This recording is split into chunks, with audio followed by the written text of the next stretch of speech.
যে ব্যক্তি আল্লাহর সন্তুষ্টি বাদ দিয়ে দুনিয়াকে সন্তুষ্ট করতে চায়, দুনিয়াবাসীকে সন্তুষ্ট করতে চায়, আল্লাহর সন্তুষ্টির রাস্তাকে বন্ধ করে দিয়ে যে ব্যক্তি দুনিয়ার মানুষের সন্তুষ্টি করছে, আল্লাহ তার উপরে এমন রাগান্বিত হন যে দুনিয়াবাসীকে তার উপরে বিরক্ত করে দেন, ত্যক্ত করে দেন, দুনিয়াবাসীকে তার উপরে এপিয়ে দেন, লেলিয়ে দেন। ইন্নাল হামদুলিল্লাহ নাহমাদুহু ওয়া নাস্তাঈনুহু ওয়া নাস্তাগফিরুহু ওয়া নু'মিনু বিহি ওয়া নাতাওয়াক্কালু আলাইহি ওয়া নাউযু বিল্লাহি মিন শুরুরি আনফুসিনা ওয়া মিন সাইয়্যাতি আ'মালিনা মান ইয়াহদিহিল্লাহু ফালা মুদিল্লা লাহু ওয়া মান ইউদ্লিল ফালা হাদিয়া লাহু ওয়া আশহাদু আন লা ইলাহা ইল্লাল্লাহু ওয়াহদাহু লা শারীকা লাহু وأشهد أن محمدًا عبده ورسوله أرسله بالحق بشيرًا ونذيرًا وداعيًا إلى الله بإذنه وسراجًا منيرًا أما بعد فإن أحسن الحديث كتاب الله وخير الهدي هدي محمد صلى الله عليه وسلم وشر الأمور محدثاتها وكل محدثة بدعة وكل بدعة ضلالة وكل ضلالة في النار يا أيها الذين آمنوا اتقوا الله حق تقاته ولا تموتن إلا وأنتم مسلمون يا أيها الناس اتقوا ربكم الذي خلقكم من نفس واحدة وخلق منها زوجها وبث منهما رجالا كثيرا ونساء واتقوا الله الذي تساءلون به والأرحام إن الله كان عليكم رقيبا يا أيها الذين آمنوا اتقوا الله وقولوا قولا سديدا يصلح لكم أعمالكم ويغفر لكم ذنوبكم ومن يطع الله ورسوله فقد فاز فوزا عظيما اللهم انفعنا بما علمتنا وعلمنا ما ينفعنا وزدنا علما اللهم إنا نعوذ بك من علم لا ينفع ومن قلب لا يخشع ومن نفس لا تشبع ومن دعوة لا يستجاب لها اللهم آت نفوسنا تقواها وزكها أنت خير من زكاها أنت ولينا ومولاها يا حي يا قيوم برحمتك نستغيث أصلح لنا شأننا كله ولا تكلنا إلى أنفسنا طرفة عين سبحانك لا علم لنا إلا ما علمتنا إنك أنت العليم الحكيم সমস্ত প্রশংসা যাবতীয় গুণগান একমাত্র কেবলমাত্র শুধুমাত্র আল্লাহ রাব্বুল আলামিন আহকামুল হাকিমিন আরহামুর রাহিমিন ইলাহুল আলামিনের জন্য, যিনি আমাদেরকে মুসলিম করে সৃষ্টি করেছেন, যিনি আমাদের জন্য উত্তম হালাল রিজকের ব্যবস্থা করেছেন, যিনি আমাদেরকে বিশুদ্ধ হিদায়াতের পথে আহ্বান জানিয়েছেন, যিনি আমাদেরকে মৃত্যু দিবেন, যিনি আমাদেরকে পুনরায় কিয়ামতের দিন তারই সামনে হিসাবের মুখোমুখি করবেন এবং বিশুদ্ধ ঈমান, বিশুদ্ধ আমলের ভিত্তিতে যিনি আমাদেরকে নাজাত আর জাযা দান করবেন, সে আল্লাহরই প্রশংসা, যিনি জুমার সালাত আদায়ের জন্য পৃথিবীর শ্রেষ্ঠতম পবিত্রতম স্থান মসজিদে আসার তৌফিক দান করেছেন। আলহামদুলিল্লাহ। সালাত ও সালাম আমাদের প্রিয় নবী, প্রিয় রাসূল, প্রিয় ইমাম, প্রিয় আদর্শ ব্যক্তিত্ব, একমাত্র আদর্শ কেন্দ্রীয় ব্যক্তিত্ব মুহাম্মদুর রাসূলুল্লাহ সাল্লাল্লাহু আলাইহি ওয়া আলিহি ওয়াসাল্লামের প্রতি আল্লাহ সুবহানাহু ওয়া তাআলা যাকে কল্যাণের আধার করে বিশ্বমানবতার জন্য মুক্তির দূত করে পাঠিয়েছিলেন, যার আদর্শের বাস্তবায়ন করা প্রত্যেক জাতি, ধর্ম, বর্ণ নির্বিশেষে সকল শ্রেণী পেশার মানুষের জন্য ফরজ করে দেওয়া হয়েছে, যার আদর্শের বাস্তবায়ন প্রকৃত হিদায়াত, কল্যাণ, নাজাত আর সফলতার একমাত্র পথ। আল্লাহুম্মা সাল্লি আলা মুহাম্মদ ওয়া আলা আলি মুহাম্মদ কামা সাল্লাইতা আলা ইব্রাহিম ওয়া আলা আলি ইব্রাহিম ইন্নাকা হামিদুম মাজিদ। আল্লাহুম্মা বারিক আলা মুহাম্মদ ওয়া আলা আলি মুহাম্মদ কামা বারাকতা আলা ইব্রাহিম ওয়া আলা আলি ইব্রাহিম ইন্নাকা হামিদুম মাজিদ। আলহামদুলিল্লাহ, আল্লাহ তাবারক ওয়া তাআলার বিশেষ দয়ায়, তাঁর বিশেষ অনুগ্রহে, তাঁর বিশেষ করুণায় আমরা আল্লাহর পক্ষ থেকে আসা সর্বশ্রেষ্ঠ, সর্বশেষ তাঁর পছন্দনীয় দিনটুকু জানতে, বুঝতে, মানতে চেষ্টা করছি। আল্লাহর কাছে আমাদের দোয়া, আল্লাহ আমাদের এই দিনই জীবনটুকু কবুল করে নেন, আমাদের ভুলগুলো আল্লাহ সংশোধন করে দেন, গুনাহগুলো, অন্যায়গুলো, অপরাধগুলোকে আল্লাহ মাফ করে দেন। আল্লাহ আমাদেরকে ঈমান আর ইসলামের প্রকৃত সৌন্দর্যের উপর বেঁচে থাকার তৌফিক দান করেন। ঈমান আর ইসলামের পূর্ণতার উপরেই আল্লাহ আমাদের মৃত্যু দান করেন। আল্লাহুম্মা আমিন। সম্মানিত মুসল্লিবৃন্দ, প্রিয় মুসলিম ভাই বোনেরা, আল্লাহ তাবারক ওয়া তাআলার বিশেষ দয়ার বদৌলতে আমরা এমন কোনো কষ্ট ছাড়াই আল্লাহ মনোনীত, তার পছন্দনীয় দিনটুকু হাতের কাছে, হাতের মুঠোয় পেয়েছি। এ দিনের সাথে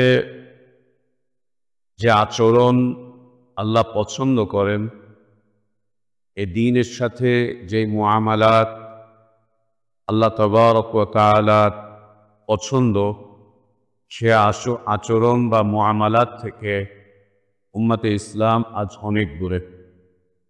উম্মতে ইসলাম আল্লাহর পছন্দনীয় জীবনধারা, আল্লাহর প্রিয় জীবনধারা বা আল্লাহ তাবারক ওয়া তাআলা যে জীবনধারাটুকু এই উম্মতের কাছে কামনা করেন, তার থেকে এই উম্মত আজ অনেক দূরে।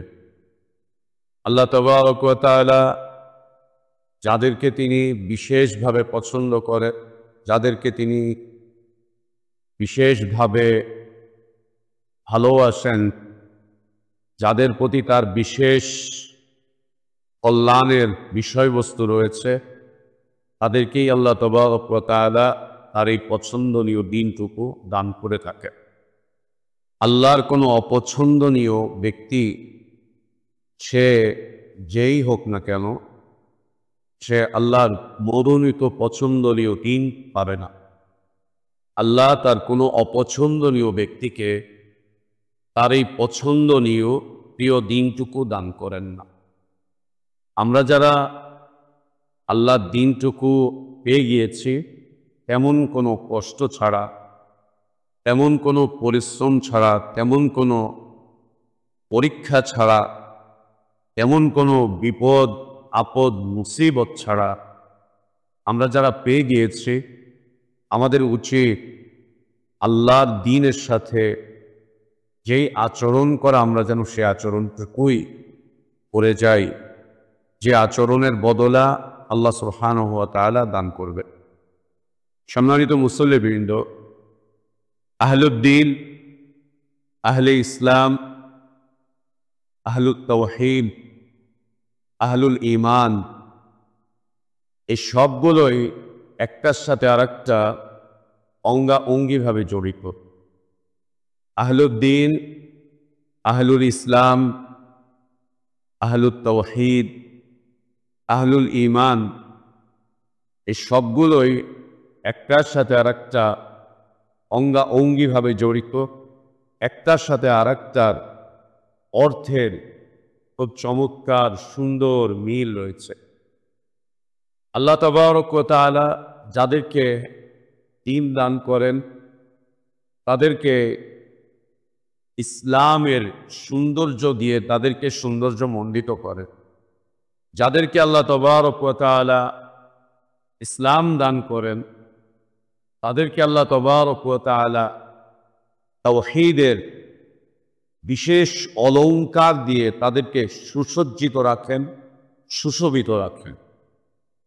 যাদেরকে আল্লাহ তাবারক ওয়া তাআলা তাওহীদের অলংকার দান করেন, তাওহীদের সৌন্দর্য দিয়ে যাদেরকে আল্লাহ সৌন্দর্য মণ্ডিত করেন, তাদেরকে আল্লাহ তাবারক ওয়া তাআলা ঈমানের সুশৃঙ্খলিত পথ, ঈমানের সৌন্দর্য মণ্ডিত পথের উপরে আল্লাহ তাদেরকে অধিষ্ঠিত রাখেন, প্রতিষ্ঠিত রাখেন।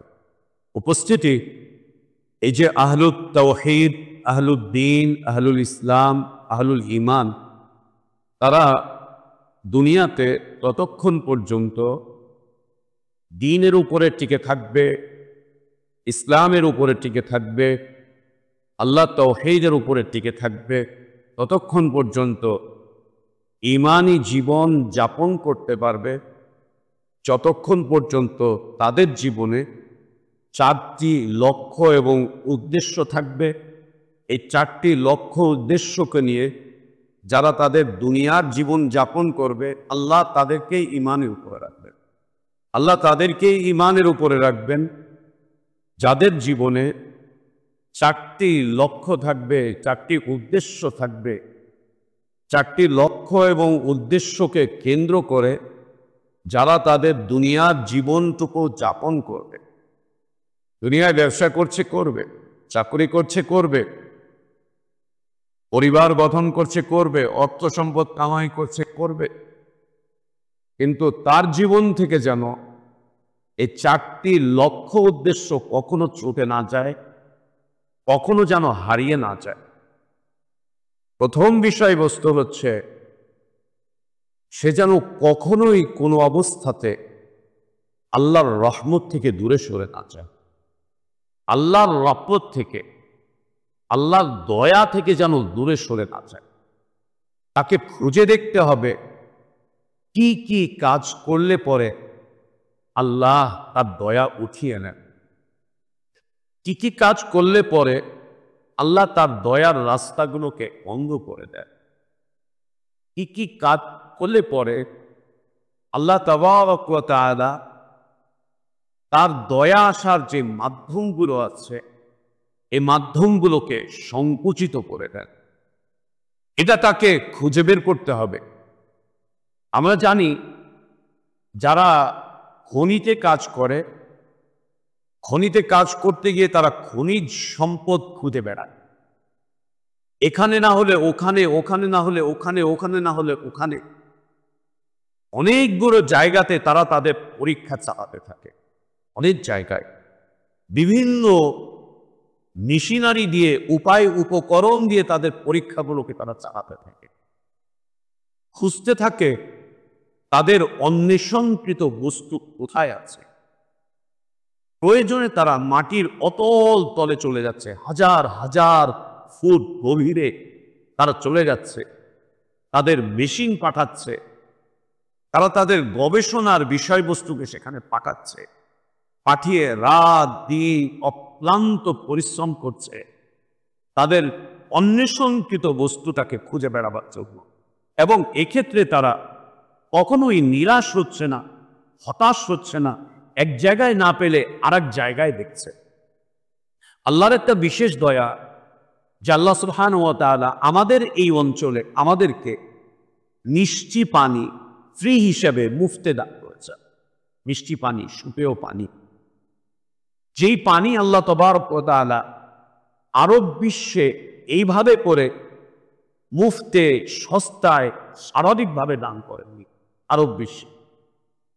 আরব বিশ্বে দেখা যায় যে একটু মিষ্টি পানি আহরণের জন্য গবেষকরা বিভিন্ন জায়গায় তল্লাশি চালায়। বিশাল একটা এরিয়াকে কেন্দ্র করে বিভিন্ন জায়গায় তারা উৎখনন করছে, করে করে পানি উঠাচ্ছে, উঠিয়ে সেখান থেকে পরীক্ষা নিরীক্ষা করে দেখছে যে কোনটা মানব দেহের জন্য উপযোগী, কোনটা পানীয় যোগ্য, অনেক জায়গায় কূপ খনন করে একটা জায়গায় তারা পায়। এজন্য সেখানে পানির দাম আর পেট্রোলের দাম, কখনো দেখা যায় পানির দাম পেট্রোলের দামের চেয়ে বেশি, পেট্রোলের চাইতে পানির মূল্য বেশি। সেটা আল্লাহ তাবারক ওয়া তাআলা আমাদের এখানে মুফতে দান করেছে। আমরা সামান্য একটু গভীরে গেলে একটু পাইপ ঢুকে দিলেই সুপেয় পানি পান করছি। এজন্য আমরা আমাদের এই অঞ্চলে পানিকে যেভাবে ইচ্ছা সেভাবে ব্যয় করছি। যেখানে 1 লিটার পানি হলেই আমার কাজ সেরে যায়, সেখানে আমরা 10 লিটার 15 লিটার পানি ব্যবহার করছি একটু গোসল করতে, একটু অজু করতে। কিন্তু ঠিক এই সুপেয় পানিটাকে আপনি আরব বিশ্বে দেখবেন না যে ওরা এটা দিয়ে অজু করছে, ওরা এটা দিয়ে যা ইচ্ছা তাই করছে, এভাবে ফেলে দিচ্ছে। কেন? মূল্যবান। আজ এই উম্মতের কাছে আল্লাহর রহমতটা এরকম হয়ে দাঁড়িয়েছে, এরকম হয়ে দাঁড়িয়েছে। এই উম্মত আল্লাহর রহমতকে মনে করছে যার সম্পদ আছে সে আল্লাহর রহমতের পরে আছে, যার বাড়ি আছে সে মনে করছে আল্লাহর রহমতের পরে আছে, যার গাড়ি আছে সে মনে করছে সে আল্লাহর রহমতের পরে আছে, যে দুনিয়াতে একটা পদ পদবি পেয়েছে ও মনে করছে যে আল্লাহর রহমতের উপরে আছে, যে নেতৃত্ব পেয়েছে, যে কর্তৃত্ব পেয়েছে, যে ক্ষমতা পেয়েছে, যে প্রভাব পেয়েছে, প্রতিপত্তি পেয়েছে, যে ব্যক্তি সামাজিক একটা অবস্থান লাভ করেছে ও মনে করছে যে ও আল্লাহর রহমতের উপরে আছে, আল্লাহর দয়ার উপরে আছে। আর হতদরিদ্র যে সমস্ত মুসলিমগণ ইসলাম পালন করছে তাদের দিকে তারা ইঙ্গিত করে বলছে ওদের উপরে যদি আল্লাহর রহমত থাকতো তো আল্লাহ ওদেরকে না খাইয়ে রাখছে। এই দারিদ্রতার জীবন কেন তাদের? ঘর নেই কেন? বাড়ি নেই কেন? ভালো কোনো অবস্থান নেই কেন? কেন নেই? এই সম্পর্কে আল্লাহ তাবারক ওয়া তাআলা বলেন, ওয়ালা তাতরুদিল্লাযীনা ইয়াদউনা রাব্বাহুম বিল গাদাতি ওয়াল আশি ইউরিদুনা ওয়াজহা মা আলাইকা মিন হিসাবিহিম মিন শাই ওয়া মা মিন হিসাবিকা আলাইহিম মিন শাই ফাতাতওয়াদাহুম ফাতাকুনা মিনাল যালিমিন। একটা প্রেক্ষাপটে এই আয়াত নাযিল হলো। আল্লাহ রাসূল সাল্লাল্লাহু আলাইহি ওয়াসাল্লামের কাছে মক্কার নেতৃস্থানীয় ব্যক্তিবর্গরা, মক্কার রাজনীতিবিদরা, অর্থনীতিবিদরা, মক্কার সমাজকে যারা পরিচালনা করে, যারা দাপটের উপরে আছে, ক্ষমতার উপরে আছে, এরা নবী সাল্লাল্লাহু আলাইহি ওয়াসাল্লাম এর দাওয়াত যখন এদের কানে বারবার যখন যাচ্ছে, ওরা নবী সাল্লাল্লাহু আলাইহি ওয়াসাল্লামের এই দাওয়াতকে নিয়ে ভাবতে শুরু করলো। কথা তো ঠিক বলছে, কথা তো ভালো বলছে, এবং এই মোহাম্মদ সেই মোহাম্মদ সাল্লাল্লাহু আলাইহি ওয়াসাল্লাম যাকে তারা কখনো মিথ্যে বলতে শুনেনি, যাকে তারা কখনো আমানতের খেয়ানত করতে দেখে। একটা পর্যায়ে ওরা এসে নবী সাল্লাল্লাহু আলাইহি ওয়াসাল্লামের কাছে একটা প্রস্তাবনা রাখল যে মুহাম্মদ, আমরা তোমার সাথে কথোপকথন করতে চাই, তোমার আলোচনা শুনতে চাই, তোমার বক্তব্য শুনতে চাই, এবং তোমার এই দাওয়াতকে নিয়ে আমরা তোমার সাথে আলোচনা করে দেখতে চাই। এক কাজ করো, তুমি আমাদের জন্য আলাদা একটা মজলিসের ব্যবস্থা করো, আলাদা একটা হালাকা, আলাদা একটা আলোচনা সভার ব্যবস্থা করো, যেখানে তোমার এই দরিদ্র, হতদরিদ্র, চাষা, কুলি, দিনমজুর, এই গোলাম শ্রেণীর মানুষগুলো যারা আমাদের বাড়িতে কাজ করে, যারা আমাদের এখানে থাকে, যারা আমাদের দেওয়া কাজ কামের উপরে, আমাদের দয়া দাক্ষিণ্যের উপরে যারা জীবন চালায়, এরা আমাদের সাথে থাকবে না। আমরা এই সমাজের এলিট শ্রেণী, আমরা ভিআইপি পার্সন, আমরা এই সমাজের বিশেষ ব্যক্তিবর্গ, ওদের সাথে আমাদের বসতে একটু খারাপ লাগছে। একই সাথে একই মাজলিসে বসে ওদের সাথে আমরা তোমার থেকে দিন শুনবো, দিন জানবো, দিন বুঝবো, তোমার আলোচনা শুনবো, এটা আমাদের কাছে পছন্দনীয় লাগছে না, ভালো লাগছে না। এক কাজ করে তুমি আমাদের জন্য আলাদা করে একটা মাজলিসের ব্যবস্থা কর, সেখানে আমরা তোমার সাথে বসবো, তোমার কথাবার্তা শুনবো, যদি ভালো লাগে তখন মেনে চলবো। এই বলে তারা বিলাল রাদিয়াল্লাহু আনহুর মতো মানুষ, আম্মার রাদিয়াল্লাহু আনহুর মতো মানুষ, ইয়াসির রাদিয়াল্লাহু আনহুর মতো মানুষ, হতদরিদ্র, যাদের পেটে ভাত নেই, গায়ে কাপড় নেই, থাকার জায়গা নেই, যারা মক্কার এই নেতাদের বাসা বাড়িতে কোন রকম কাজকাম করে নিগারণ কষ্টে যারা জীবনযাপন করে, মজিদ তার উপরে তাদের উপরে এদের অত্যাচার নির্যাতন আরো চলছিল। এ আবেদন করার পরে নবী সাল্লাল্লাহু আলাইহি ওয়াসাল্লামের এই কথাটা তার কাছে যুক্তিযুক্ত মনে হলো। অসুবিধাটা কোথায়? এদের সাথে আমি বসবো, এদেরকে কথাবার্তা শোনাবো। এরা ক্ষমতাশালী মানুষগুলো, অর্থবিত্ত প্রভাব প্রতিপত্তিবান মানুষগুলো যদি আমার সাথে বসে, আমি যদি তাদেরকে আমার কথা বলতে পারি আর তারা যদি আকৃষ্ট হয়ে যায়, এরা যদি ইসলাম কবুল করে নেয়, তো ইসলাম শক্তিশালী হয়ে যাবে। যেমন আল্লাহ নবী সাল্লাল্লাহু আলাইহি ওয়াসাল্লাম দুইজন ব্যক্তি শুধু দোয়া করেছিলেন, আয় আল্লাহ, তুমি আবু জাহেল অথবা ওমর ইবনুল খাত্তাব, এই দুইজনকে দিয়ে তুমি ইসলামকে শক্তিশালী করো, অথবা এই দুইজনের মধ্যে হতে যে তোমার কাছে বেশি পছন্দনীয় তাকে দিয়ে তুমি ইসলামকে শক্তিশালী করো। দুজনই মক্কার প্রভাবশালী ব্যক্তি। আল্লাহ নবী দোয়া করলেন, এই দুইজনকে দিয়ে অথবা দুইজনের মধ্যে যে তোমার কাছে বেশি পছন্দনীয় তুমি ইসলামকে শক্তিশালী করো। আল্লাহর কাছে দোয়া করলেন। আল্লাহ নবী সাল্লাল্লাহু আলাইহি ওয়াসাল্লামের এই দোয়া ওমর ইবনুল খাত্তাব রাদিয়াল্লাহু আনহু আল্লাহর জন্য কবুল করে নিলেন। এবং দোয়ার মধ্যে নবী সাল্লাল্লাহু আলাইহি ওয়াসাল্লাম বলেছিলেন, যাকে তোমার বেশি পছন্দ তাকে দিয়ে ইসলামকে সম্মানিত করো, তাকে দিয়ে ইসলামকে শক্তিশালী করো। তার মানে ইসলামের জন্য কাজ করতে হলে আল্লাহর পছন্দনীয় হতে হয়, আল্লাহর প্রিয় হতে হয়, আল্লাহর মাহবুব হতে হয়। আল্লাহর অপ্রিয় হয়ে দিন প্রতিষ্ঠা করবে, দিনের জন্য কাজ করবে, আর ওই দিয়ে আল্লাহ তার দিনকে বিজয় করবে, শক্তিশালী করবে। এটা চিন্তা করা উচিত। আল্লাহ নবী সাল্লাল্লাহু আলাইহি ওয়াসাল্লামের কাছে কতটা ভালো লাগলো যে হ্যাঁ, করতে তো পারি, হতে তো পারে, এদের সাথে আমি আলাদাভাবে আলোচনা করব। এরা ইসলামের দিকে চলে আসলে পরে এরা জুলুম অত্যাচার কমিয়ে দিবে, নির্যাতন কমিয়ে দিবে, এবং এদের মাধ্যম দিয়ে দিন মজবুত হবে, শক্তিশালী হবে। এই তিনি ভাবছিলেন। আল্লাহ তাবারক ওয়া তাআলা অবস্থায় এই আয়াত নাযিল করলেন সূরা আনআমে, ওয়ালা তাতুরুদিল্লাযীনা ইয়াদউনা রাব্বাহুম বিল গাদাতি ওয়াল আশি। এই নবী, ওই লোকজনদেরকে তুমি আলাদা করো না, দূরে ঠেলে দিও না, তাদেরকে তোমার থেকে তুমি দূরে সরাতে যেও না, যারা সকালে সন্ধ্যায় আল্লাহর কাছে আল্লাহর ইবাদত করে, দাসত্ব করে, আনুগত্য করে, আল্লাহর কাছে দোয়া করে, প্রার্থনা করে, এবং তারা সকাল সন্ধ্যা সর্ব অবস্থায় আল্লাহর সন্তুষ্টি কামনা করে, এদেরকে তুমি দূরে সরাতে চেও না, আলাদা করতে চেও না। দ্বীনের মজলিসকে তুমি দুই টুকরো করতে চেও না, যে এটা গরিবদের অনুষ্ঠান আর এটা ধনীদের অনুষ্ঠান, এটা এলিট শ্রেণীর জন্য আমার আলাদা এলাকা, আর এটা দরিদ্র মুসলিমদের জন্য আলাদা, এটা তুমি করতে চেও। সালাতের কাতারগুলো আমাদেরকে সে প্রমাণ দেখায় যে সালাতে ধনী দরিদ্র, চাষা কুলি, মজুর দিনমজুর সব এক কাতারে এসে দাঁড়িয়েছে, এবং সালাতে কোনো বিশেষ ব্যক্তির জন্য বিশেষ জায়গা নির্ধারণ করা ইসলাম পরিকল্পিত বিষয়। বিশেষ ব্যক্তি বিশেষ জায়গায় এসে বিশেষভাবে সে অংশগ্রহণ করবে, নিষিদ্ধ।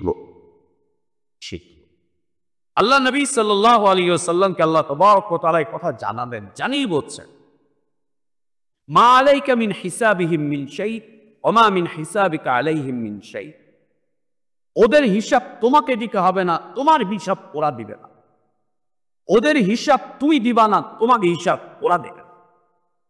ফাতাতরুদাহুম ফাতাকুনা মিনাল যালিমিন। তুমি যদি এই মজলিসকে দুই টুকরা করো, এটা ক্ষমতাশালীদের আর ওটা দুর্বলদের, যদি দুই টুকরো করো, যে এটা অর্থশালীদের আর ওইটা দরিদ্রদের, ফাতাকুনা মিনাল যালিমিন, নবী তুমি জালেম হয়ে যাবা, জালেম হয়ে যাবা।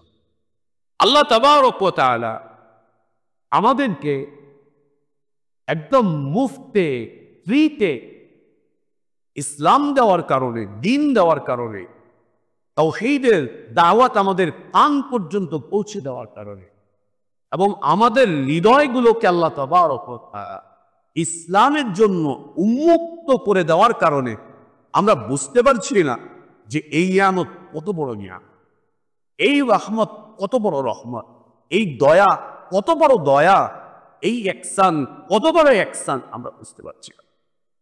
এই উম্মত যেটি হারিয়ে ফেলেছে সম্পদ অর্জন করতে গিয়ে, দুনিয়ায় প্রতিষ্ঠা লাভ করতে গিয়ে, নেতৃত্ব টিকাতে গিয়ে, কর্তৃত্ব টিকাতে গিয়ে, ক্ষমতা টিকাতে গিয়ে, নিজেদের দুনিয়ার অবস্থানকে মজবুত করতে গিয়ে যেটা হারিয়ে ফেলেছে সেটা হচ্ছে আল্লাহর রহমত অন্বেষণের বিষয়টিকে তারা হারিয়েছে। রাতে দিনে সর্ব অবস্থাতেই যে ওকে আল্লাহর রহমত তলব করতে হবে, আল্লাহর রহমত খুঁজে বেড়াতে হবে। কি করলে আল্লাহর দয়া পাবো, কি করলে আল্লাহর রহমত পাবো, কোন কাজে আল্লাহর দয়া আছে, কোন কাজে আল্লাহর রহমত আছে, কোন কাজের কারণে আল্লাহ তার আসমান এবং জমিনের বরকতের রহমতের দরজাগুলোকে খুলে দেন, কোন কাজ করলে পরে আমাদের উপরে আল্লাহর রহমতটুকু অবধারিতভাবে আসতে থাকে, এটা হারিয়ে গেছে। এটা ছেড়ে দিয়েছি আমরা, এটা ছেড়ে দিয়েছি। এটাকে ছেড়ে দিয়ে আমরা দুনিয়াতে প্রতিষ্ঠিত হওয়ার চেষ্টা করছি, প্রতিষ্ঠিত হওয়ার চেষ্টায় রত আছি, প্রতিষ্ঠিত হওয়ার চিন্তায় মগ্ন আছি। সন্তানদেরকে নিয়েও চিন্তায় মগ্ন, ওকে কিভাবে দুনিয়াতে প্রতিষ্ঠিত করব, কোন কাফেরের কাছে ওকে লেখাপড়া করতে দিলে পরে ও দুনিয়াতে খেয়ে পড়ে বাঁচবে, কোন কাফের দেশে পাঠালে পরে ও দুনিয়াতে প্রতিষ্ঠিত হবে, ও বিজ্ঞানী হবে, ও এটা ও সেটা, কোন আদর্শহীন মানুষের কাছে, কোন নীতিহীন মানুষের কাছে, কোন দিনহীন মানুষের কাছে, কোন ইসলামহীন মানুষের কাছে আমার সন্তানকে ফেলে পরে আমার সন্তানের দুনিয়া ঠিক থাকবে, ও দিন যা হোক না হোক ওর দুনিয়া ঠিক থাকবে, তার কাছে আমরা দলে দলে পাঠিয়ে দিচ্ছি। প্রয়োজনে ওখানে গিয়ে ও শিখছে, ও বিরাট শিখছে, ও হারাম শিখছে, ও আল্লাহর রহমত অন্বেষণ করাকে ও বরবাদ করে দিচ্ছে। ও যা ইচ্ছে তাই করছে, যা ইচ্ছে তাই করছে, যা ইচ্ছে তাই করছে, এতে ও ওর চিন্তিত না। আজ সারা দেশ গত কয়েকদিন যেমন উত্তাল হয়ে আছে নারী কমিশনের রিপোর্টের উপর। যারা নারী কমিশনের এই রিপোর্ট উপস্থাপন করেছেন, একদিন দুই দিনে করেছেন, একদিন দুই দিনের চেষ্টা এটা। আজকাল মাতামাতি করছি, ওরা তো ডাঙ্গার সন্তান, ওরা কাদের সন্তান, কাদের ওরা সে জন্মগ্রহণ করেছে, কোন মা ওদেরকে গর্ভে ধারণ করেছে? আমরা তো আমাদেরই তো ওরসে জন্মগ্রহণ করা, আমাদের এই সমাজেই তো বড় হয়েছে, এই অঞ্চলেই তো বড় হয়েছে, এখানেই তো ওদের জীবনযাপন। ওদের শিক্ষা দীক্ষা কোথায়? এই সমস্ত শিক্ষা প্রতিষ্ঠানে। কি কারণে ওরা এই সমস্ত কথাগুলো দেখতে পারত? প্রায় 400 পৃষ্ঠা ব্যাপী একটা কমিশনের রিপোর্ট, 400 পৃষ্ঠা ব্যাপী একটা রিপোর্ট।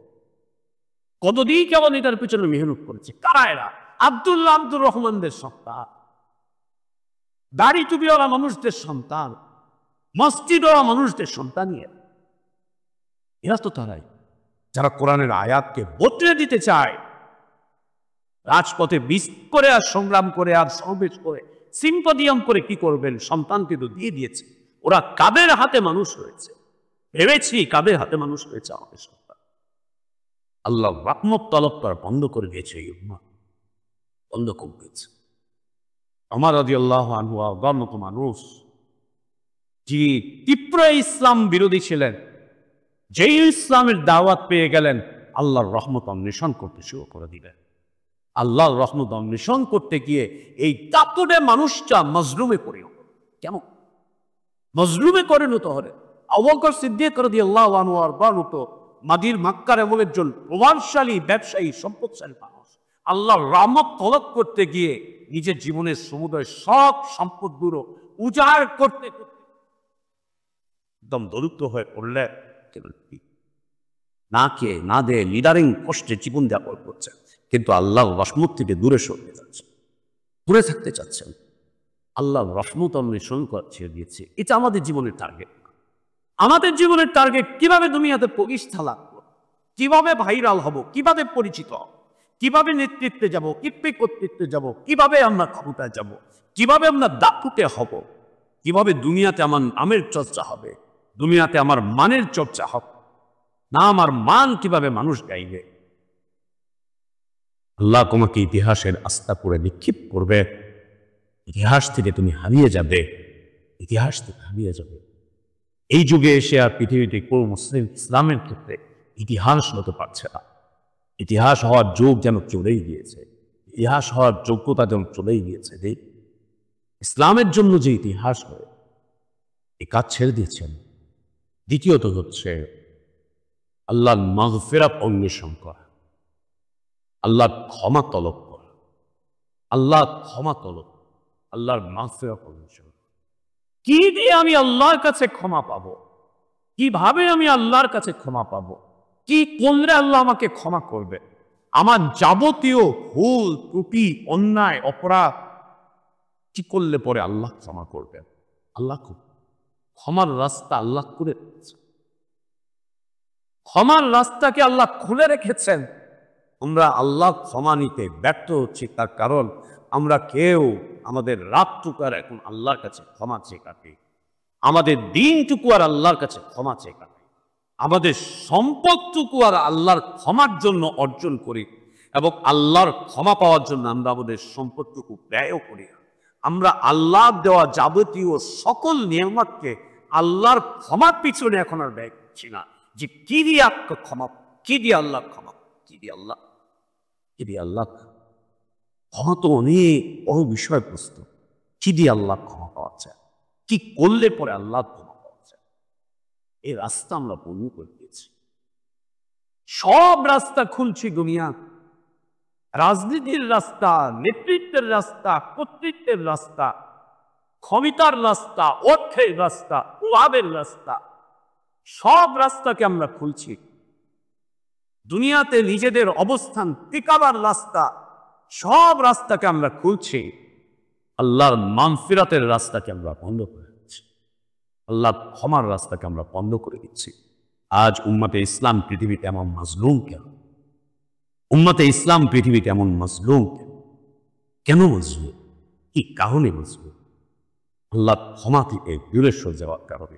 অথচ আল্লাহ তাবারক ওয়া তাআলা ক্ষমার বিষয়ে যে চমৎকার চমৎকার কথা বলেছেন, আল্লাহ রাসূল সাল্লাল্লাহু আলাইহি ওয়া আলিহি ওয়াসাল্লাম বলেছেন, হাদিসে কুদসি আল্লাহ বলেছেন, ইবনা আদম লাউ বালাগাত যুনুবুকা আনানাস সামা ثم لقيتني لا تشرك بي شيئا لاتيتك بقرابها।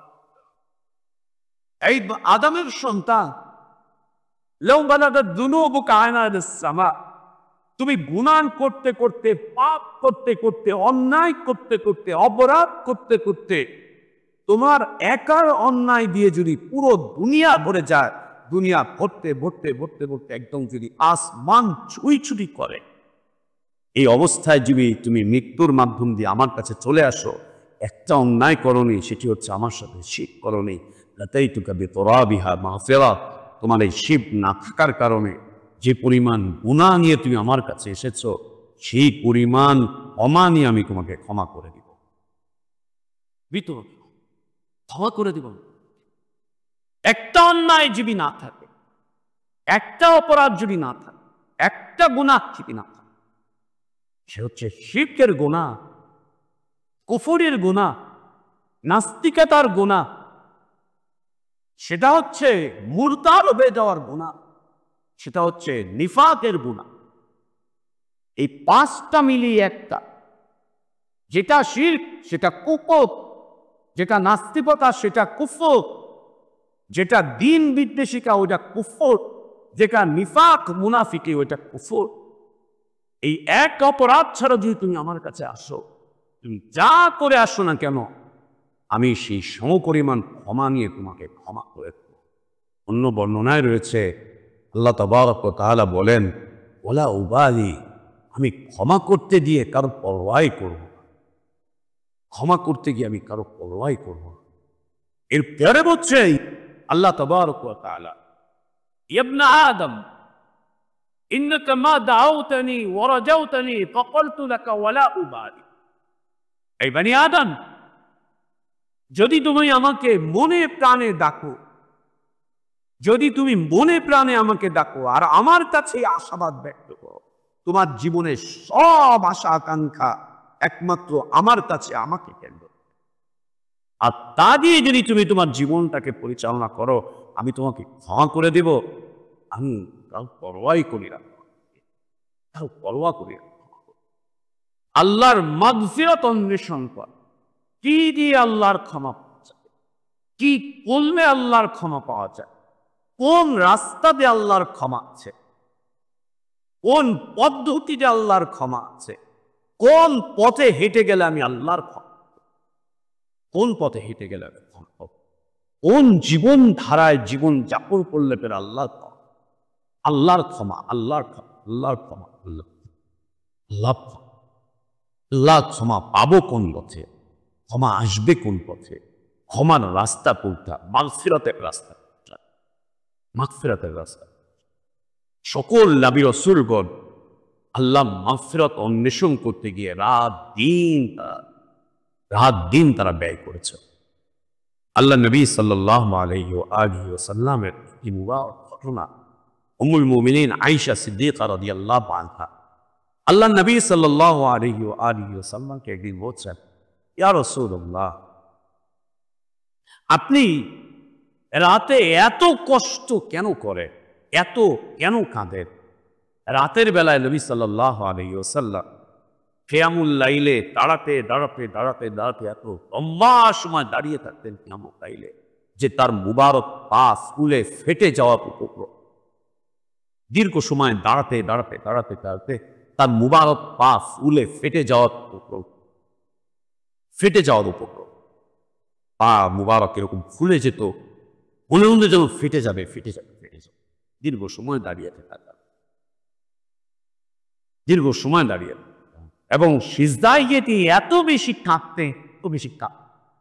কাঁদতেন যে তার কান্নার আওয়াজ ঘরের ভিতরে টুক টুক করে আওয়াজ হতো। মা আয়েশা বলছেন, ইয়া রাসূলুল্লাহ, আপনি কেন এত বেশি কাঁদেন? আল্লাহ আপনার আগের পরের সব গুনাহ মাফ করে দিয়েছেন, কেন কাঁদেন? আল্লাহ আপনার আগের পরের সব গুনাহ মাফ করে দিয়েছেন, এর পরেও কেন কাঁদেন? আল্লাহ নবী সাল্লাল্লাহু আলাইহি ওয়াসাল্লাম আয়েশাকে বলছেন, ফালা আকুনু আবদান শাকুরা, আয়েশা, আল্লাহ যে আমাকে মাফ করেছেন, আমি কি আল্লাহর কৃতজ্ঞতা স্বীকার করব না? আমি কি আল্লাহর শুকরিয়া আদায় করব না যে আল্লাহ আমাকে মাফ করে দিয়েছে, আল্লাহ যে আমাকে ক্ষমা করে দিয়েছে? আমি কি আল্লাহর শুকরিয়া আদায় করব না? আল্লাহর শুকরিয়া আদায় করতে গিয়ে আল্লাহ নবীর হালাত এই হয়েছিল যে মুবারক পা ফুলে ফেটে যাওয়া উপক্রম ছিল। আর আমরা তো প্রতিনিয়ত কোথায় গিয়েছি, কিসের মধ্যে যাচ্ছি, কার রাজনীতি করছি, কার পিছনে দৌড়াচ্ছি, কোন পথে হাঁটছি, কার সাথে চলছি, কার সাথে ফিরছি, কি নিয়ে জীবন যাপন করছি, আর কিসের উপরে আছি,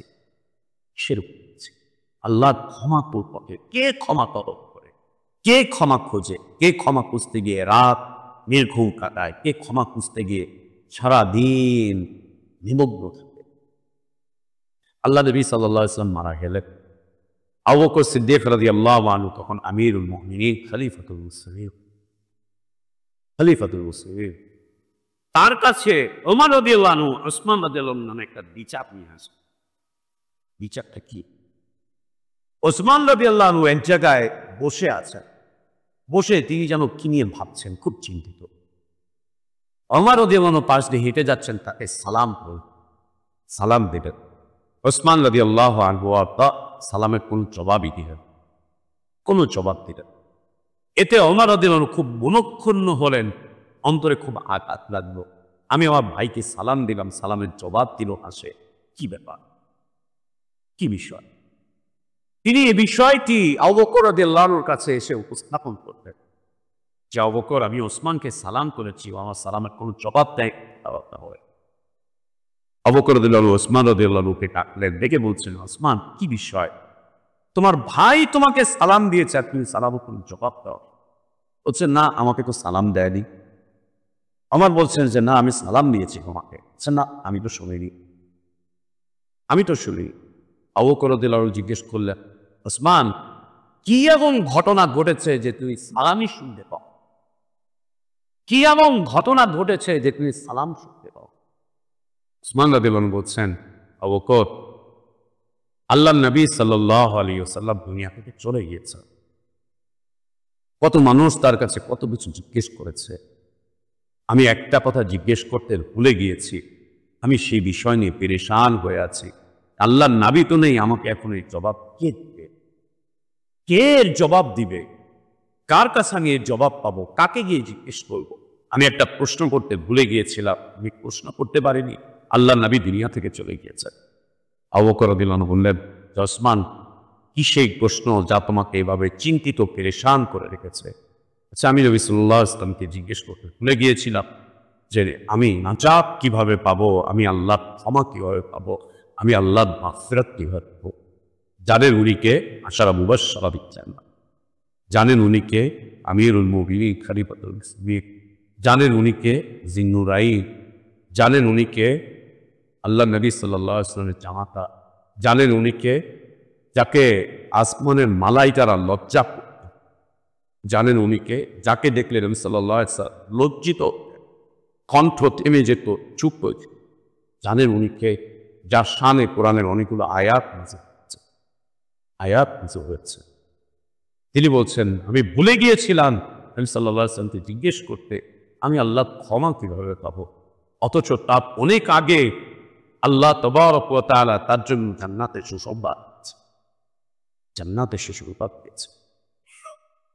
আল্লাহ ক্ষমা তলব করা আমরা চেয়ে যাচ্ছি, মাগফিরাত অন্বেষণ করা চেয়ে দিয়েছি। আমরা অনেক কিছু চাই, আল্লাহর মাগফিরাত চাই না। আমরা জায়েজ আর নাজায়েজের ফতোয়া খুঁজে আল্লাহর লানাতের জীবনের দিকে চলে যাচ্ছি, আল্লাহর লানাতের রাস্তার দিকে চলে যাচ্ছি। আমরা তলব করছি না যে কি দিয়ে আল্লাহ, কি দিয়ে আল্লাহ। আল্লাহ নবী সাল্লাল্লাহু আলাইহি ওয়াসাল্লামের মৃত্যুর অনেক পরে আব্দুর রহমান ইবনে আউফ রাদিয়াল্লাহু আনহু তিনি একদিন মদিনাতে বিশাল এক মালের বহর নিয়ে তিনি তার মালগুলো বহ করে আসছিল। অনেকগুলো উট ঢুকলো। উট যখন মদিনাতে ঢুকছে তখন উটের পদচারণায় মদিনার মাটি কাঁপতে শুরু করেছে, মদিনার মাটি কাঁপতেছে, দুলতেছে এবং ধুলো উঠতে শুরু করেছে। মা আয়েশা রাদিয়াল্লাহু আনহা তিনি তার গোলামকে জিজ্ঞেস করলেন, কি ব্যাপার, এত ধুলোবালি কেন উঠছে আর এভাবে মাটি কেন কাঁপছে? তিনি বললেন, আব্দুর রহমান ইবনে আউফ তিনি তার ব্যবসা সামগ্রী সব নিয়ে মদিনাতে প্রবেশ করছে, অনেক মাল সামানা নিয়ে তিনি মদিনাতে ঢুকছেন, তার ব্যবসা সামগ্রী। মা আয়েশা রাদিয়াল্লাহু আনহা বললেন যে সেদিন কি অবস্থা হবে যেদিন আব্দুর রহমান ইবনে আউফ দৌড়াতে দৌড়াতে জান্নাতে প্রবেশ করবে। এমন একজন ব্যবসায়ীর ব্যাপারে মা আয়েশা বলছেন, যেদিন আব্দুর রহমান ইবনে আউফ দৌড়ে দৌড়ে জান্নাতে প্রবেশ করবে সেদিন কি না হবে, কি না হবে সেদিন। এই কথারই গোলাম গিয়ে আব্দুর রহমান ইবনে আউফকে বলছেন, আব্দুর রহমান, মা আয়েশা তোমার ব্যাপারে জান্নাতের সুসংবাদ দিচ্ছেন। আব্দুর রহমান ইবনে আউফ চলে আসলেন মা আয়েশা রাদিয়াল্লাহু আনহার কাছে, এসে জিজ্ঞেস করলেন, মা আপনি নাকি আমার ব্যাপারে জান্নাতের সুসংবাদ দিয়েছেন? এই বলছে যে হ্যাঁ, আমি আল্লাহ রসুলকে বলতে শুনেছি তুমি জান্নাতে দৌড়াতে দৌড়াতে প্রবেশ করবে, দৌড়ে দৌড়ে তুমি জান্নাতে যাবে। আব্দুর রহমান ইবনে আউফ রাদিয়াল্লাহু আনহু এই সুসংবাদ শুনে কান্নায় ভেঙে পড়লেন, জানি দৌড়ে দৌড়ে জান্নাতে যাব, দৌড়ে দৌড়ে জান্নাতে যাব। তিনি তখন মা আয়েশাকে বলছে, মা আপনি সাক্ষী থাকেন, আল্লাহ যে আমাকে জান্নাত দান করবে, আমি যে আল্লাহর জান্নাতে দৌড়ে দৌড়ে যাব, এই সুসংবাদের কারণে আমি আল্লাহর কৃতজ্ঞতা স্বীকার করে আজকে আর এই যত মাল নিয়ে মদিনাতে প্রবেশ করেছি সব আমি আল্লাহর রাস্তায় দান করে দিলাম, সব দান করে।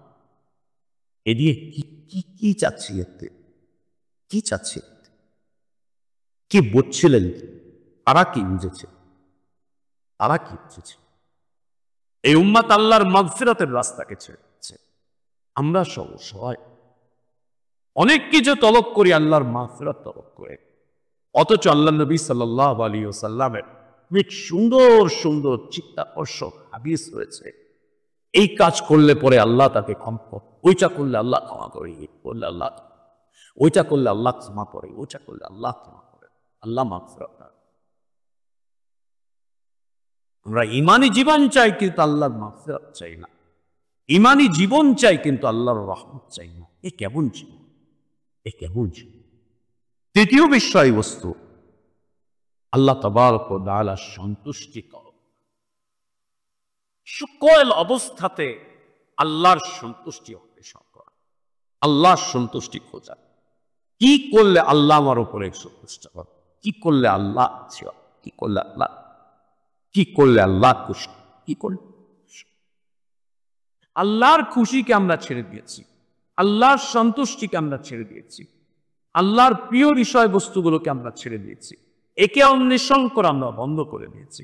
যত সামান্য আমরা সালাত আদায় করি, যত সামান্য আমরা যাকাত দিই, যত সামান্য কিছু দিন কাজ করি, যত সামান্য আমরা দিন চর্চা করি, আল্লাহর সন্তুষ্টি অর্জন করা, আল্লাহর সন্তুষ্টি অর্জন করা আমরা ছেড়ে দিচ্ছি। শুধু আমরাই ছাড়িনি, আমাদের সন্তানদেরকেও এখন আর শিখাই না যে আল্লাহকে সন্তুষ্ট করতে হয় কোন রাস্তা, কোন পথে গেলে আল্লাহর সন্তুষ্টি পাওয়া যায়, কোন ধরনের জীবন যাপনে আল্লাহ সন্তুষ্ট, কোন ধরনের মুআমালাতে আল্লাহ সন্তুষ্ট, কোন চরিত্রে আল্লাহ সন্তুষ্ট। এটা আমরা আমাদের সন্তানদেরকে শেখাই। বিলকুল আমাদেরকেও আমাদের বাপদাদারা শেখায়নি, তাদেরকে তাদের বাপদাদারা শেখায়নি। আমরাও আমাদের সন্তানের জন্য আল্লাহ সন্তুষ্টির রাস্তা তাদের চাচ্ছি। যৎসামান্য নিজে কিছু দিনদারিতা করি, নিজে কিছু দিনই জীবন যাপন করি, কিন্তু আল্লাহ সন্তুষ্টি অর্জনের জন্য রাত দিন ব্যয় করা, আল্লাহ সন্তুষ্টি অর্জন করার জন্য এই জীবন ব্যয়, আল্লাহ সন্তুষ্টি অর্জনের জন্য এই জীবনের সব কিছুর মধ্যে চেষ্টা চালা, এটি এই উম্মত ছেড়ে দিয়েছে, এই উম্মত ছেড়ে দিয়েছে, এই উম্মত ছেড়ে দিয়েছে। সম্মানিত উপস্থিতি, আল্লাহ নবী সাল্লাল্লাহু আলাইহি ওয়াসাল্লাম সুন্দর করেছে, সুন্দর বলেছে, যে ব্যক্তি আল্লাহর সন্তুষ্টি বাদ দিয়ে দুনিয়াকে সন্তুষ্ট করতে চায়, দুনিয়াবাসীকে সন্তুষ্ট করতে চায়, আল্লাহ সন্তুষ্টির রাস্তাকে বন্ধ করে দিয়ে যে ব্যক্তি দুনিয়ার মানুষের সন্তুষ্টি করছে, আল্লাহ তার উপরে এমন রাগান্বিত হন যে দুনিয়াবাসীকে তার উপরে বিরক্ত করে দেন, ত্যক্ত করে দেন, দুনিয়াবাসীকে তার উপরে এপিয়ে দেন, লেলিয়ে দেন, লেলিয়ে দেন। আল্লাহ সন্তুষ্টি বাদ দিয়ে আপনি আপনার স্ত্রীকে খুশি করেন, ওই পরিবারে আপনি শান্তি পাবেন না। আপনি আপনার ছেলে মেয়েদেরকে খুশি করতে চেষ্টা করেন, আল্লাহ সন্তুষ্টি বাদ দিয়ে আপনি পাবেন না। ওদেরকেই দেখবেন যে ওরা ক্ষিপ্ত হয়ে উঠছে, ওরা বিরক্ত হয়ে উঠছে। বিরক্তির রাস্তা এটা না যে আপনি তাদেরকে খুশি করতে চাচ্ছেন তারা বিরক্ত হচ্ছে। যতটুকু আপনি তাদেরকে খুশি করতে চাচ্ছেন এতটুকুতে তারা সন্তুষ্ট না, তারা এতটুকুতে সন্তুষ্ট হতে যাচ্ছে। এর পাশাপাশি আল্লাহ নবী সাল্লাল্লাহু আলাইহি ওয়াসাল্লাম বলছেন যে যে ব্যক্তি আল্লাহর সন্তুষ্টি অর্জনের জন্য পৃথিবীর মানুষের সন্তুষ্টিকে পিছনে ফেলে দেয়, ছেড়ে দেয়, একে বাদ দেয়, যে তুমি খুশি কিনা এটা আমার দরকার নাই, আমি আমার রবকে খুশি করতে চাই, আমার মালিককে খুশি করতে চাই, আমি আমার ইলাহকে, আমার মাহবুবকে খুশি করতে চাই। আল্লাহকে যদি শুধুমাত্র সন্তুষ্ট করতে পারে, আল্লাহ তাবারক ওয়া তাআলা তার উপরে এমন সন্তুষ্ট হন যে এক পর্যায়ে পৃথিবীর মানুষের কাছে তাকে প্রিয় করে তোলেন, পৃথিবীর মানুষের কলিজার টুকরায় করে, পৃথিবীর মানুষের চোখে মনিতে পরিণত হয়, পৃথিবীর মানুষের চিন্তায় পরিণত হয়, যে কোনায় পরিণত হয়। পৃথিবীর মানুষের কাছে আল্লাহ তাকে প্রিয় করে দেন, মানুষের কাছে।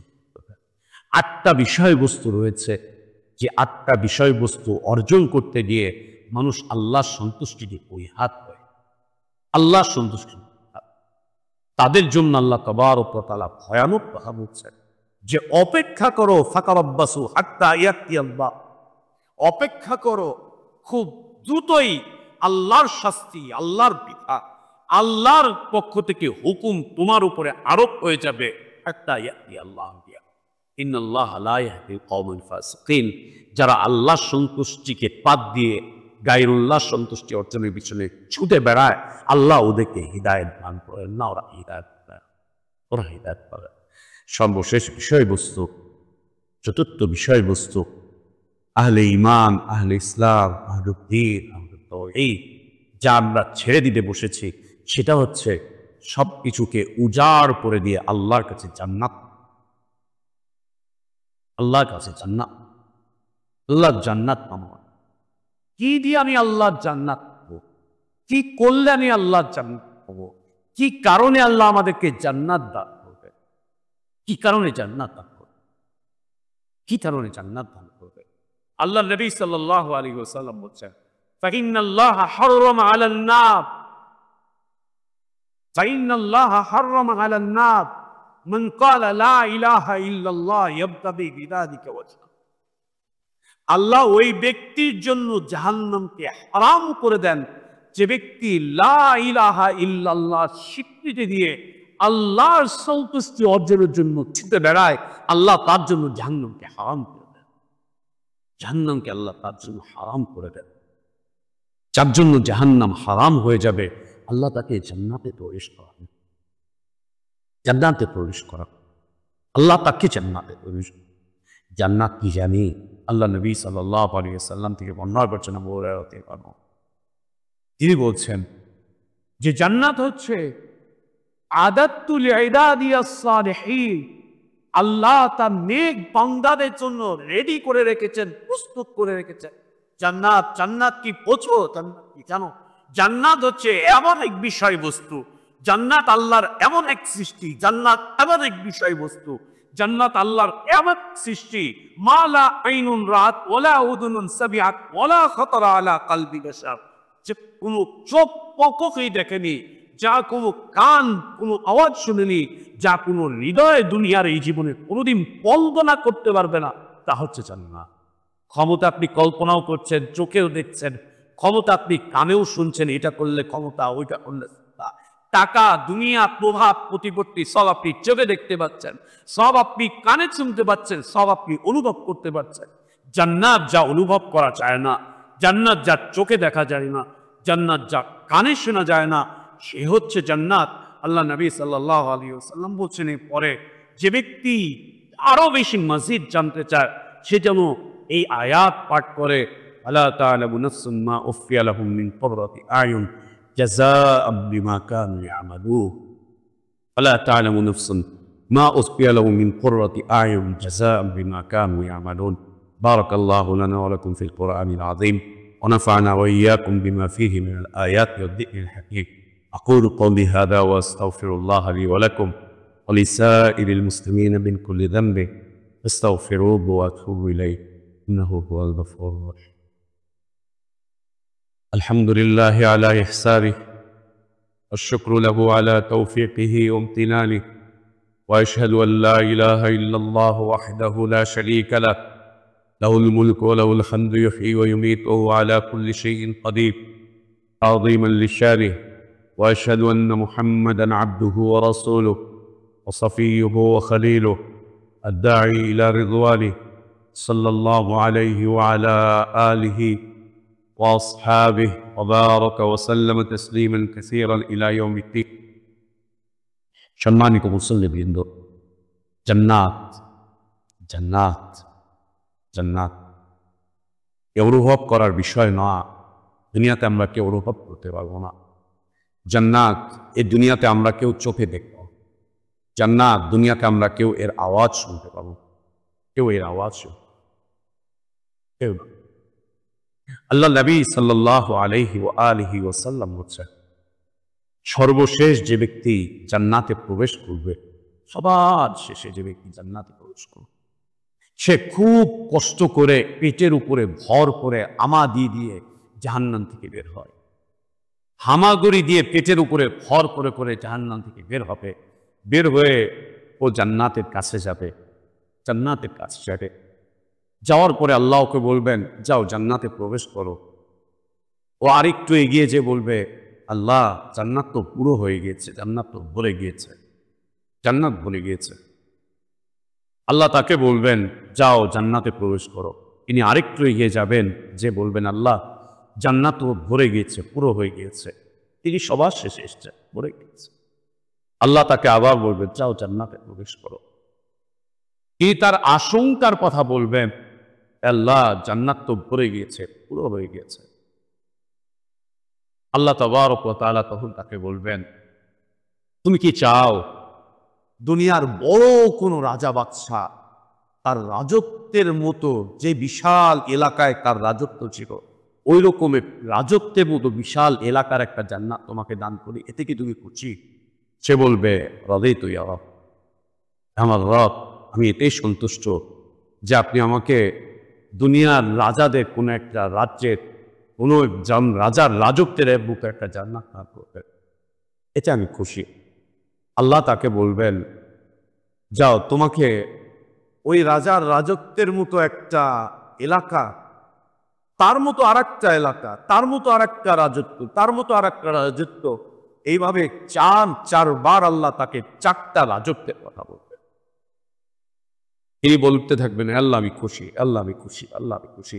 5বার তিনি বলবেন, হ্যাঁ আল্লাহ আমি খুশি, আল্লাহ আল্লাহ আমি খুশি, আল্লাহ।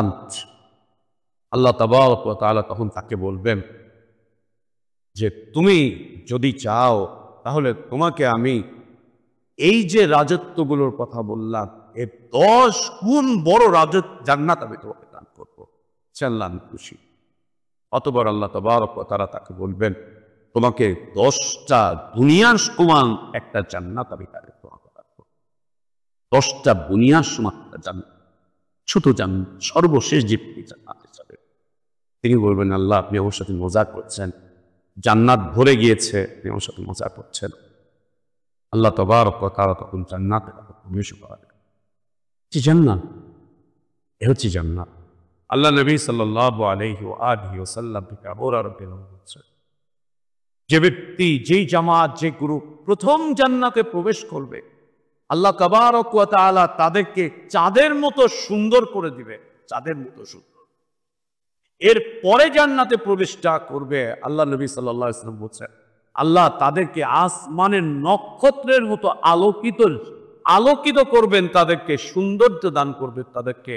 আল্লাহ নবী সাল্লাল্লাহু আলাইহি ওয়াসাল্লাম বলছেন, জান্নাতীদের জান্নাতে থুতু ফেলার দরকার হবে না, হাঁচি দেওয়ার দরকার হবে। জান্নাতীরা জান্নাতে মলমূত্র ত্যাগ করার প্রয়োজন হবে না। জান্নাতীরা জান্নাতে মাথার চুল আছড়াবে স্বর্ণের চিরুনি দ্বারা, স্বর্ণের চিরুনি দ্বারা। জান্নাতীদেরকে আল্লাহ তাবারক ওয়া তাআলা জান্নাতে বিয়ে করিয়ে দিবেন। জান্নাতীদেরকে আল্লাহ তাবারক ওয়া তাআলা পবিত্র স্ত্রী দান করবেন। জান্নাত এমন এক জান্নাত, জান্নাত এমন এক বিষয়বস্তু যেখানে কোনো মুমিন ব্যক্তি চাওয়ার কোনো ক্ষেত্রেই তার চাওয়া কোনো ব্যত্যয় করবে না। সে যা চাইবে আল্লাহ তাকে তাই দান করবে। চাইতে চাইতে তার চাহিদা শেষ হয়ে যাবে, আল্লাহ তাকে তার মাঝে নতুন চাহিদা সৃষ্টি করে তাকে আরো দিতে থাকবে, আরো দিতে। সম্মানিত উপস্থিতি, এই উম্মাত এই 4টি বিষয়ে মেহনত করা, এই 4টি বিষয় অর্জন করা, এই 4টি বিষয়ে তলব করাকে ভুলে গিয়েছে, ছেড়ে দিয়েছে। 1 নম্বর হচ্ছে আল্লাহর রহমত তলব করা, 2 নম্বর হচ্ছে আল্লাহর সন্তুষ্টি তলব করা, 3 নম্বর হচ্ছে আল্লাহর মাগফিরাত তলব করা, 4 নম্বর হচ্ছে আল্লাহর জান্নাত তলব করা। এই কারণে এই উম্মাতের কাছে সব থাকার পরও তারা লাঞ্ছিত, অপমানিত, পদস্থ, সব কিছু থেকে আল্লাহ তাদেরকে বঞ্চিত করছে। এই অবস্থা থেকে বেরিয়ে আসতে হবে। আল্লাহ যেন আমাদেরকে তৌফিক দান করে। আল্লাহুম্মা আসলিহ লানা দীনানা আল্লাযী হুয়া ইসমাতু আমরিনা ওয়া আসলিহ লানা দুনিয়ানা আল্লাতী ফিহা মাআশুনা ওয়া আসলিহ লানা আখিরাতানা আল্লাতী ইলাইহা মাআদুনা ওয়াজআলিল হায়াতা জিয়াদাতান লানা ফী কুল্লি খাইর ওয়াল মাউতা রাহাতান লানা মিন কুল্লি শার। আল্লাহুম্মা قسم لنا من خشيتك ما تحول به بيننا وبين معاصيك ومن طاعتك ما تبلغنا به جنتك ومن اليقين ما تهون به علينا مصائب الدنيا. متعنا اللهم بأسماعنا وأبصارنا وقواتنا أبدا ما بقيتنا، واجعله الوارث منا، واجعل ثأرنا على من ظلمنا، وانصرنا على من عادانا، ولا تجعل مصيبتنا في ديننا، ولا تجعل الدنيا أكبر همنا ولا مبلغ علمنا ولا إلى النار مصيرنا. اللهم لا تسلط علينا بذنوبنا من لا يخافك فينا ولا يرحمنا. اللهم ربنا آتنا في الدنيا حسنة وفي الآخرة حسنة وقنا عذاب النار. اللهم تقبل منا إنك أنت السميع العليم، تب علينا إنك أنت الغفور الرحيم. عباد الله رحمكم الله، إن الله يأمركم بالعدل والإحسان وإيتاء ذي القربى وينهى عن الفحشاء والمنكر والبغي يعظكم لعلكم تذكرون. اذكروا الله العظيم الجليل يذكركم واشكروه على نعمه يزدكم ولذكر الله أكبر. الله يعلم ما تصنعون.